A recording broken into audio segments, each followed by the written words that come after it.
एक और नदी है जो गंगा के ही समान पवित्र मानी गई है और उसे साबरमती कहते हैं। उस नदी से किस किस प्रकार से राजाओं के दोष समाप्त हुए पिछले अध्याय में हमने जाना। इस अध्याय में हम नदी के अवान्तर तीर्थों का वर्णन जानेंगे। नमस्कार, मैं आभा शर्मा जावास। यदि आपको मेरा ये प्रयत्न सराहनीय लगा हो तो मुझे सब्सक्राइब करके प्रोत्साहित करें। श्री पार्वती जी ने पूछा, भगवान, नंदीकुंड से निकलकर बहती हुई साबरमती नदी ने किन किन देशों को पवित्र किया है, यह बताने की कृपा करें। श्री महादेव जी बोले, देवी, परम पावन नंदीकुंड नामक तीर्थ से निकलने पर पहले मुनियों द्वारा प्रकाशित कपाल मोचन नामक तीर्थ पड़ता है। यह तीर्थ पावन से भी अत्यंत पावन और सबसे अधिक तेजस्वी है। पार्वती, यहाँ मैंने ब्रह्म कपाल का परित्याग किया है, अतः मुझसे ही कपाल मोचन तीर्थ की उत्पत्ति हुई है। यह संपूर्ण भूतों को पवित्र करने वाला विश्व विख्यात तीर्थ प्रकट हुआ है। इसे कपालकुंड तीर्थ भी कहते हैं। यह तीर्थों का राजा है। यह शुभ एवं निर्मल तीर्थ में देवगा, नाग, गंधर्व, किन्नर आदि तथा महात्मा पुरुष निवास करते हैं। यह तीनों लोकों में विख्यात ज्ञानदाता एवं मोक्षदायक तीर्थ है। यहाँ स्नान करके पवित्र हो मेरा पूजन करना चाहिए। एक रात उपवास करके ब्राह्मण भोजन कराए। वहां वस्त्रदान करने से मानव अग्निहोत्र का फल पाता है। जो कोई इस तीर्थ में दर्शन व्रत का अवलंबन करके रहता है वह देह त्याग के अनंतर निश्चय ही शिवलोक में जाता है।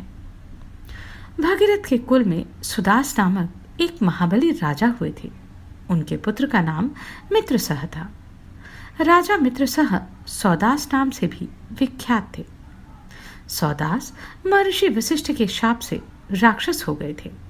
उन्होंने साबरमती नदी में स्नान किया।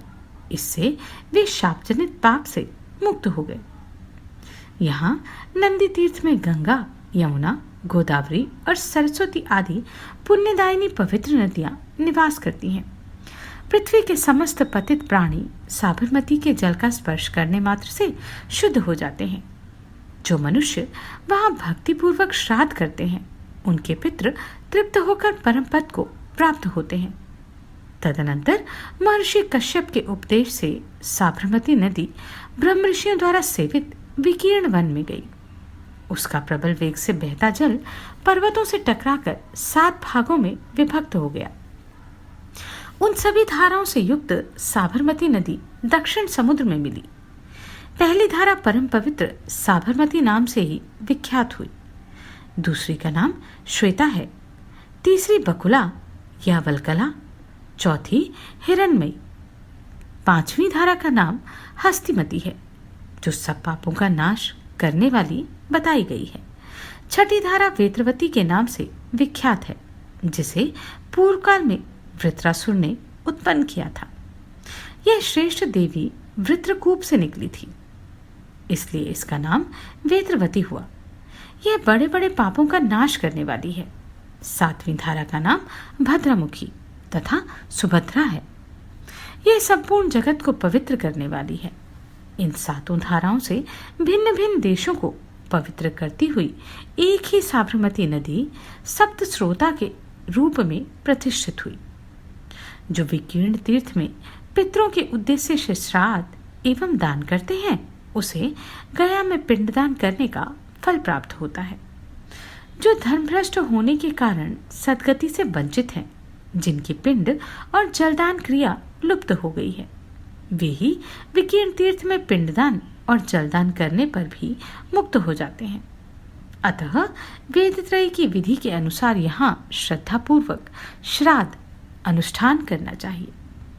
इस तीर्थ में कश्यप जी ने ब्राह्मणों को संबोधित करके कहा था, द्विजवरों, यदि तुम्हें ऋषिलोक प्राप्त करने की इच्छा है तो इस विकीर्ण तीर्थ में जहाँ 7 नदियों का उद्गम हुआ है विशेष रूप से स्नान करो।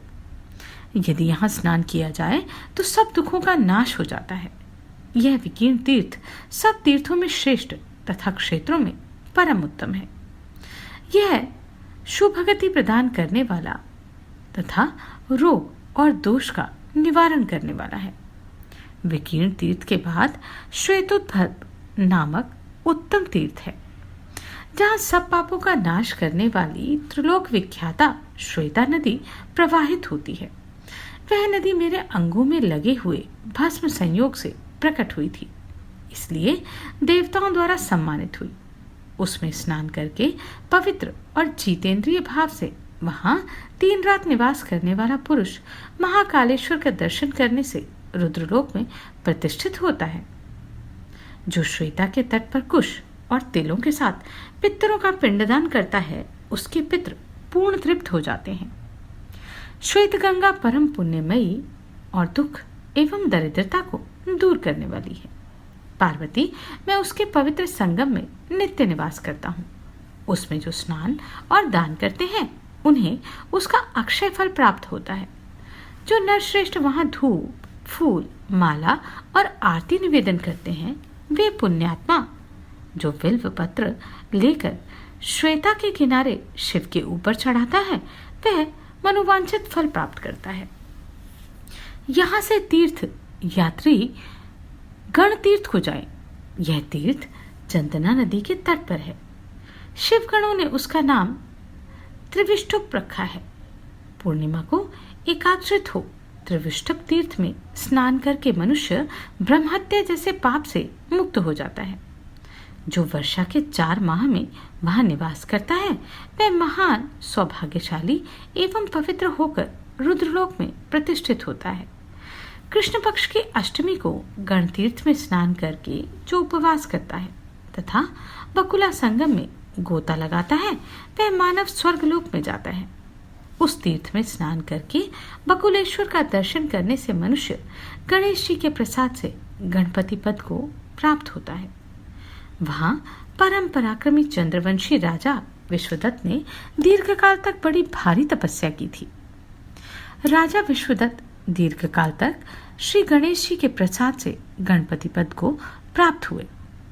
महेश्वरी, वशिष्ठ, वामदेव, कहोड़, कौशितक, भारद्वाज, अंगिरा, विश्वामित्र तथा वामन, ये पुण्यात्मा मुनि श्री गणेश जी की कृपा से सदा ही इस तीर्थ का सेवन करते हैं। इसके सेवन से पुत्रहीन को पुत्र, धनहीन को धन, विद्याहीन को विद्या और मोक्षार्थी को मोक्ष प्राप्त होता है। जो यहाँ स्नान अथवा पूजन करता है, वह सब पापों से मुक्त हो विष्णु के परम धाम को जाता है। महादेव जी कहते हैं, पार्वती, साबरमती के पास ही ईशान कोण में पालेश्वर नामक तीर्थ है, जहाँ चंडी देवी प्रतिष्ठित है। वह योग माताओं का पीठ है, जो समस्त सिद्धियों का दायक है। वहां जगत पर अनुग्रह करने और देवताओं का कार्य सिद्ध करने के लिए माताएं परम यत्न पूर्वक स्थित हैं।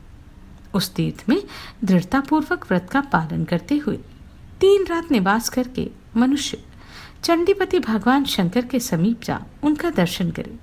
फिर उनके निकट साबरमती नदी में स्नान करके समाधि विधि से युक्त हो मातृमंडल के दर्शन के लिए जाए। ऐसा करने से मनुष्य सहस्त्र गौदान का फल पाता है। अग्नि तीर्थ में स्नान करके चामुंडा का दर्शन करने पर मनुष्य को राक्षस, भूत और पिशाचों का भय नहीं रहता। साबरमती में जहाँ कोक्षुरा नदी मिलती है, वहाँ सहस्त्रों तीर्थ हैं।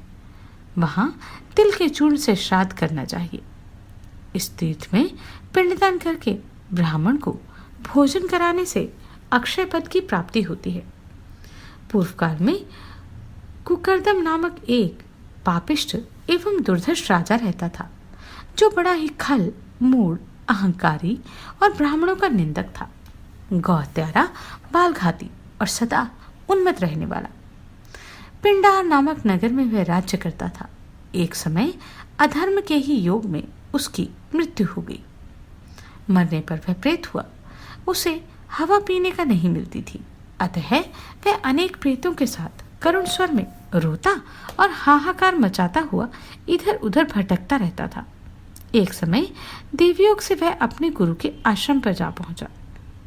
पूर्व जन्म में उसने कुछ पुण्य किया था, जिसके योग से उसे गुरु का संसर्ग प्राप्त हुआ। पार्वती पूर्व जन्म में वह पेट पाटी ब्राह्मण था और प्रतिदिन महादेव जी की पूजा तथा अतिथियों का स्वागत सत्कार करके ही भोजन करता था। उस समय पुण्य के प्रभाव से वह श्रेष्ठ ब्राह्मण पिंडार पुंड्र में राजा कुकर्दम के रूप में उत्पन्न हुआ। जब तक उसने राज्य किया, कभी मन और क्रिया द्वारा भी पुण्य कर्म नहीं किया था, इसलिए देवात मृत्यु होने पर वह प्रेतराज हुआ। सूखा हुआ मुंह, कंकाल शरीर, पीला रंग, विकराल रूप और गहरी आंखें, यही उसकी आकृति थी। वह महापापी प्रेत अन्य दुष्ट प्रेतों के साथ रहता था। उसके रोए ऊपर को उठे हुए थे। जटाओं से युक्त होने के कारण वह भयंकर जान पड़ता था। उसे इस रूप में देखकर आश्रमवासी ब्राह्मण कहोड़ व्याकुल हो गए। कहोड़ ने कहा, राजन, यह अग्निपालेश्वर तीर्थ है। मैं इस परम अद्भुत, मनोरम एवं रमणीय स्थान में प्रतिदिन निवास करता हूँ। तुम तो मेरे यजमान हो, फिर इस प्रकार के ऐतराज क्यों करते हो? प्रेत ने कहा, देव, मैं वही पिंडारपुर का कुकर्दम राजा हूँ। वहां रहकर मैंने जो कुछ किया उसे सुनिए। ब्राह्मणों की हिंसा, असत्य भाषण, प्रजाओं का उत्पीड़न, जीवों की हत्या, गौ को दुख देना, सदा बिना स्नान किए ही रहना, सज्जन पुरुषों को कलंक लगाना, भगवान विष्णु और वैष्णवों की सर्वदा निंदा करना, यही मेरा काम था। मैं दुराचारी और दुरात्मा हूँ। जहाँ जी में आता है वहीं खा लेता हूँ। कभी भी शौचाचार का पालन नहीं करता। द्विजराज, उसी पाप कर्म के योग से मैं मृत्यु के बाद से प्रेत योनि में पड़ा हूँ। यहाँ नाना प्रकार के दुख सहन करने पड़ते हैं। जिसके माता पिता, स्वजन एवं बंधु बांधव नहीं, उसके लिए गुरु ही माता है और गुरु ही उत्तम गति है। ब्राह्मण, ऐसा जानकर मुझे मोक्ष प्रदान कीजिए। कहोड़ ने कहा, राजन, मैं तुम्हारी प्रार्थना अवश्य पूर्ण करूंगा। तुम्हारे साथ जो 11 प्रेत और हैं, इन्हें भी इस तीर्थ में मुक्ति दिलाऊंगा। पार्वती यूं कहकर ब्राह्मण कहोड़ ने सबके साथ तीर्थ में जाकर तिल सहित पिंडदान एवं जलदान का कार्य किया। तीर्थ में मांस और तिथि का कोई विचार नहीं है। वहां जाकर सदा ही श्राद्धादि कर्म करने चाहिए। यह बात पूर्व काल में ब्रह्मा जी ने मुझसे कही थी। ब्राह्मण के द्वारा श्राद्ध की क्रिया पूर्ण होने पर उस श्रेष्ठ तीर्थ में वे सभी प्रेत मुक्त हो गए और उत्तम विमान पर बैठकर मेरे धाम को चले आए। सुरेश्वर, जहां साबरमती के साथ कोक्षुरा नदी का संगम हुआ है, वहां स्नान और दान करने से करोड़ों यज्ञों का फल होता है।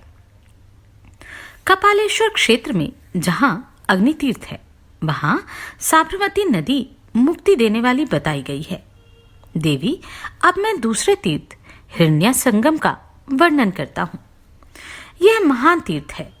पूर्व काल में जब साबरमती गंगा 7 धाराओं में विभक्त हुई, उस समय वह ब्रह्मतन्या सप्त स्तोत्रा के नाम से विख्यात हुई। उसके 7वें स्तोत्र को ही हिरण्या कहते हैं। ऋक्ष और मंजुम के बीच में सत्यवान नामक पर्वत है। उससे पूर्व दिशा में हिरण्या संगम नामक महातीर्थ है, जिसमें स्नान और जलपान करने से मनुष्य शुभ गति को प्राप्त होता है। वहां से वनस्थली में जाए और पापहारी भगवान नारायण का दर्शन करे। यह वही स्थान है जहां भगवान नर और नारायण ने उत्तम तपस्या की थी। 1000 कपिला गौओं के दान से जो फल मिलता है, दशाश्वमेघ तीर्थ में चंद्र ग्रहण और सूर्य ग्रहण के समय स्नान से जो पुण्य होता है, तथा तुला पुरुष के दान से जिस फल की प्राप्ति होती है, उसी पुण्य फल को मनुष्य हिरण्या संगम में स्नान करके प्राप्त कर लेता है। ब्राह्मण, क्षत्रिय, वैश्य अथवा शूद्र जो भी हिरण्या संगम में स्नान करते हैं, वे शिव धाम को जाते हैं। देवी, अब मैं हिरण्या संगम के साथ आने वाले धर्म तीर्थ का वर्णन करता हूं। जहां साबरमती गंगा के साथ धर्मावती नदी का संगम हुआ है, वहां स्नान करके मनुष्य धन्य हो जाता है और निश्चय ही स्वर्गलोक को प्राप्त होता है। जो वहां धर्म द्वारा स्थापित तीर्थ का दर्शन करता है, वह पुण्य का भागी होता है। जो लोग वहां श्राद्ध करते हैं, वे पितृऋण से मुक्त हो जाते हैं। वहां से मथुरा तीर्थ की यात्रा करें, जहां सब पापों का नाश हो जाता है। मथुरा तीर्थ में स्नान करके मधुर संज्ञक श्री हरि का दर्शन करना चाहिए। कंसासुर का वध हो जाने के पश्चात जब भगवान श्री कृष्ण द्वारकापुरी को जाने लगे, उस समय उन्होंने चंदना नदी के तट पर 7 रात तक निवास किया। उसके बाद भोज, वृष्णि और अंधक वंशियों से घिरे हुए वे समस्त यादव वीरों के साथ मथुरा तीर्थ में आए और वहां विधि पूर्वक स्नान करके द्वारकापुरी को गए। जो मनुष्य तीर्थ में स्नान करके मधुर नाम से विख्यात भगवान सूर्य की पूजा करते हैं और माघ के शुक्ल पक्ष की सप्तमी को कपिला गौ का दान करते हैं, वह इस लोक में दीर्घकाल तक सुख भोगने के पश्चात सूर्य लोक को जाते हैं। महादेव जी कहते हैं, पार्वती, मनुष्य कंबू तीर्थ में स्नान और पितृतर्पण करके रोग शोक से रहित देव देवेश्वर भगवान नारायण का पूजन करे, फिर ब्राह्मणों को विधि पूर्वक दान दे।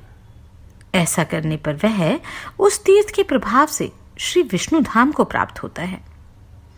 उसके बाद कपीश्वर नामक तीर्थ की यात्रा करें।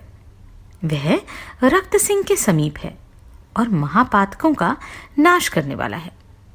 पूर्व काल में श्री राम रावण युद्ध के प्रारंभ में जब समुद्र पर पुल बांधा जा रहा था, उस समय इस पर्वत का शिखर लेकर कपियों ने इसका विशेष रूप से स्मरण किया। उन्होंने यहाँ कपीश्वरादित्य नामक उत्तम तीर्थ की स्थापना की। उस तीर्थ में स्नान और पितृतर्पण करके कपीश्वरादित्य का दर्शन करने पर मनुष्य ब्रह्महत्या से मुक्त हो जाता है। कपीश्वर तीर्थ में विशेषतः चैत्र की अष्टमी को स्नान करना चाहिए। हनुमान जी आदि प्रमुख वीरों ने इस तीर्थ में 3 दिनों तक स्नान किया था। पार्वती, इस प्रकार मैंने तुम्हारे लिए कपि तीर्थ के प्रभाव का वर्णन किया है। वहां से परम पावन एकधार तीर्थ को जाना चाहिए। जो एकधार में स्नान करके एक रात्रि उपवास करता और स्वामी देवेश्वर का पूजा करता है, वह अपनी 100 पीढ़ियों का उद्धार कर देता है। वहां स्नान और जलपान करने से मनुष्य ब्रह्मलोक में जाता है। तत्पश्चात तीर्थयात्री पुरुष सप्तधार नामक तीर्थ की यात्रा करें। वह सब तीर्थों में उत्तम तीर्थ है। उस तीर्थ को मुनियों ने सप्त सारस्वत नाम दे रखा है। त्रेता युग में महर्षि मंडिक ने वहां मंडिक तीर्थ का निर्माण किया था। फिर द्वापर में पांडवों ने सप्तधार तीर्थ को प्रवृत्त किया।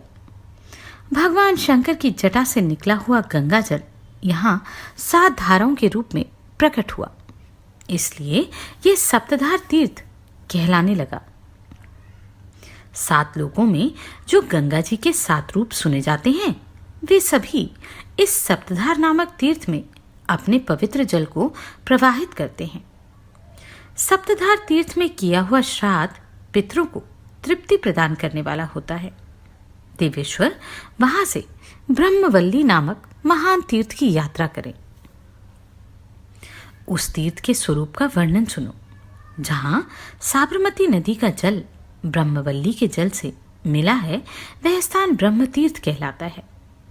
उसका महत्व प्रयाग के समान माना गया है। ब्रह्मा जी का कथन है कि वहां पिंडदान करने से पितरों को 12 वर्षों तक तृप्ति बनी रहती है। विशेषतः ब्रह्मवल्ली में पिंडदान का गया श्राद्ध के समान पुण्य माना जाता है। पुष्कर, गंगा नदी और अमरकंटक क्षेत्र में जाने से जो फल मिलता है, वह ब्रह्मवल्ली में विशेष रूप से प्राप्त होता है। चंद्र ग्रहण और सूर्य ग्रहण के समय जो लोग दान करते हैं, उन्हें मिलने वाला फल ब्रह्मवल्ली में स्वतः प्राप्त हो जाता है। ब्रह्मवल्ली में स्नान करके गले में तुलसी की माला धारण किए भगवान नारायण का स्मरण करता हुआ मनुष्य दिव्य वैकुंठ धाम में जाता है, जो आनंद स्वरूप एवं अविनाशी पद है। तत्पश्चात वृष तीर्थ में जाए, जो खंड तीर्थ के नाम से भी प्रसिद्ध है। पूर्व काल में गौएं वहां स्नान करके दिव्य गौलोक धाम को प्राप्त हुई थी। इस तीर्थ में निराहार रहकर जो गायों के लिए पिंडदान करता है, वह 14 इंद्रों की आयु पर्यंत सुखी एवं अभ्युदयशाली होता है। करोड़ गौओं के दान से मनुष्य को जिस फल की प्राप्ति होती है, वह खंड तीर्थ में निसंदेह प्राप्त हो जाता है। जो खंड तीर्थ में बैल का मूत्र लेकर पान करता है, उसकी तत्काल शुद्धि हो जाती है। खंड तीर्थ से बढ़कर दूसरा कोई तीर्थ ना हुआ है और ना होगा। पार्वती, जो मनुष्य वहां की यात्रा करते हैं, वे पुण्य के भागी होते हैं। वहां जाकर गौओं का पूजन करना उचित है। उसके बाद वृषभ की पूजा करके एकाग्रता पूर्वक पुनः स्नान करना चाहिए। गौ पूजन से मनुष्य गौलोक में नित्य निवास करता है, इसमें तनिक भी संदेह नहीं है। जो वहां 5 आंवले के पौधे लगाते हैं, वे इस लोक में सुख भोग कर अंत में श्रीहरि के परम धाम में जाते हैं। तदनंतर संगमेश्वर नामक उत्तम तीर्थ की यात्रा करें। वह बहुत बड़ा उत्तम तीर्थ है। वहां पुण्यमयी हस्तिमती नदी साबरमती से मिली है। वह नदी कौंडिन्य मुनि के शाप से सूख गई थी। तब से लोक में वही चर्या के नाम से उसकी ख्याति हुई। वह त्रिलोक विख्यात तीर्थ परम पवित्र और सब पापों को हरने वाला है। मनुष्य उस तीर्थ में स्नान तथा महेश्वर का दर्शन करके सब पापों से मुक्त होता है और रुद्र के लोक में पहुंच जाता है। देवी, जिस प्रकार शाप मिलने के कारण उस नदी का जल सूख गया था, वह प्रसंग तुम्हें बतलाता हूं। सुनो। जहां परम पवित्र महानदी साबरमती गंगा और हस्तिमती नदी का संगम हुआ है, वहीं मुनिवर कौंडिन्य ने बड़ी भारी तपस्या आरंभ की। इस प्रकार बहुत समय तक उन्होंने समस्त इंद्रियों के स्वामी शुद्ध बुद्ध भगवान नारायण की आराधना की। एक समय देवयोग से वर्षा काल उपस्थित हुआ। नदी जल से भर गई। तब कौंडिन्य ऋषि ने उस स्थान को छोड़ दिया, किंतु रात में नदी की बाढ़ के कारण उन्हें बड़ा कष्ट हुआ। वे चिंतित होकर सोचने लगे, अब क्या करना चाहिए। उनका आश्रम दिव्य शोभा से संपन्न और महान था, किंतु जल के वेग से वह हस्तिमती नदी में बह गया। उनके पास जो बहुत से फल मूल और पुस्तकें थी, वे भी नदी में बह गईं। तब मुनिश्रेष्ठ कौंडिन्य ने उस नदी को शाप दिया, अरे तू कलयुग में बिना जल की हो जाएगी। पार्वती, इस प्रकार हस्तिमती को शाप देकर विप्रवर कौंडिन्य सनातन विष्णुधाम को चले गए। आज भी वह संगमेश्वर नामक तीर्थ उपस्थित है, जिसका दर्शन करके पापी मनुष्य ब्रह्महत्या आदि पातक से मुक्त हो जाते हैं। देवशुरी, वहां से तीर्थयात्री मनुष्य रुद्र महाल्य नामक तीर्थ की यात्रा करे। वह केदार तीर्थ के समान अनुपम है। साक्षात रुद्र ने उसका निर्माण किया है। वहां अवश्य श्राद्ध करना चाहिए, क्योंकि वह पितरों की पूर्ण तृप्ति का कारण होता है। उस तीर्थ में श्राद्ध करने से पितृ और पितामह तृप्त हो रुद्र के परम पद को प्राप्त होते हैं। जो रुद्र महालय तीर्थ में कार्तिक एवं वैशाख की पूर्णिमा को वृषोत्सव करता है, वह रुद्र के समान आनंद का भागी होता है। केदार तीर्थ में जलपान करने में मनुष्य का पुनर्जन्म नहीं होता। वहां स्नान करने मात्र से वह मोक्ष का भागी हो जाता है। देवी, एक समय में साबरमती नामक महागंगा का महत्व जानकर कैलाश छोड़ यहाँ आया था और लोकहित के लिए यहाँ स्नान तथा जलपान करके इसे परम उत्तम तीर्थ बनाकर पुनः अपने कैलाश धाम को लौट गया। तब से महालय परम पुण्यमय तीर्थ हो गया। संसार में इसकी रुद्र महालय के नाम से ख्याति हुई। देवी जो कार्तिक और वैशाख की पूर्णिमा को यहाँ की यात्रा करते हैं, उन्हें फिर कभी संसार जनित दुख की प्राप्ति नहीं होती। पार्वती, अब देवताओं के लिए भी दुर्लभ उत्तम तीर्थ का वर्णन सुनो। वह खड़ग तीर्थ के नाम से विख्यात और समस्त पापों का नाश करने वाला है। खड़ग तीर्थ में स्नान करके खड़गेश्वर शिव का दर्शन करने से मनुष्य कभी दुर्गति में नहीं पड़ता और अंत में स्वर्गलोक को जाता है। जो खड़गधारेश्वर महादेव का दर्शन करता और कार्तिक की पूर्णिमा को उनकी विशेष रूप से पूजा करता है, उसको ये सर्वेश्वर भगवान विश्वनाथ सदा इस पृथ्वी पर सब प्रकार का सुख देते हैं, क्योंकि ये मनोवांछित फल देने वाले हैं। साबरमती के तट पर चित्रांग वदन नामक एक तीर्थ है, जो गया से भी श्रेष्ठ है। उस शुभकारक तीर्थ के अधिष्ठात्री देवता मालार्क नाम के सूर्य हैं। जिसको कोढ़ हो गई हो, वह मनुष्य यदि उस तीर्थ में जाए तो भगवान मालार्क उसकी कोढ़ को दूर कर देते हैं। जो नारी शास्त्रोक्त विधि से वहां अभिषेक करती है, वह मृतवत्स्या हो या बंध्या शीघ्र ही पुत्र प्राप्त करती है। उस तीर्थ में रविवार के दिन यदि स्नान, संध्या, जप, होम, स्वाध्याय और देव पूजन किए जाएं तो वे अक्षय हो जाते हैं। देवेश्वरी, वहां जाकर श्री सूर्य का व्रत करना चाहिए। ऐसा करने से मनुष्य इस लोक में सुख भोग कर सूर्यलोक को जाता है। जो उस तीर्थ में जाकर विशेष रूप से उपवास करता और इंद्रियों को वश में करके भगवान मालार्क का पूजन करता है, वह निश्चय ही मोक्ष का भागी होता है। इस तीर्थ के बाद दूसरे तीर्थ में जाएं, जो मालार्क से उत्तर में स्थित है। उसका नाम है चंदनेश्वर तीर्थ। वह उत्तम स्थान सदा चंदन की सुगंध से सुवासित रहता है। वहां स्नान, जलपान और पितृतर्पण करने से मनुष्य कभी नरक में नहीं पड़ता और रुद्रलोक को प्राप्त होता है। वहां जगत का कल्याण करने वाले विश्व के स्वामी भगवान चंदनेश्वर का दर्शन करके रुद्रलोक की इच्छा रखने वाले पुरुष यथाशक्ति उनका पूजन करें। उस तीर्थ में कल्याण प्रदान करने वाले साक्षात परमात्मा श्री विष्णु नित्य निवास करते हैं। धन्य है साबरमती नदी और धन्य है विश्व के स्वामी भगवान शिव एवं विष्णु। वहां से पापनाशक जम्बू तीर्थ में स्नान करने के लिए जाना चाहिए। कलयुग में वह तीर्थ मनुष्यों के लिए स्वर्ग की सीढ़ी के समान स्थित है। पूर्व काल में जाम्बान ने वहां दशांग पर्वत पर अपने नाम से एक शिवलिंग की स्थापना की थी। वहां स्नान करके मनुष्य तत्काल श्री रामचंद्र जी और लक्ष्मण का स्मरण करें तथा जाम्बवतेश्वर शिव को मस्तक झुकाए तो वह रुद्रलोक में प्रतिष्ठित होता है। देवी, जहां जहां श्री रामचंद्र जी का स्मरण किया जाता है, वहां वहां संपूर्ण चराचर जगत में भवबंधन से छुटकारा देखा गया है। मुझे भी श्री राम जानना चाहिए और श्री राम ही रुद्र हैं। यूं जानकर कहीं भेद दृष्टि नहीं रखनी चाहिए।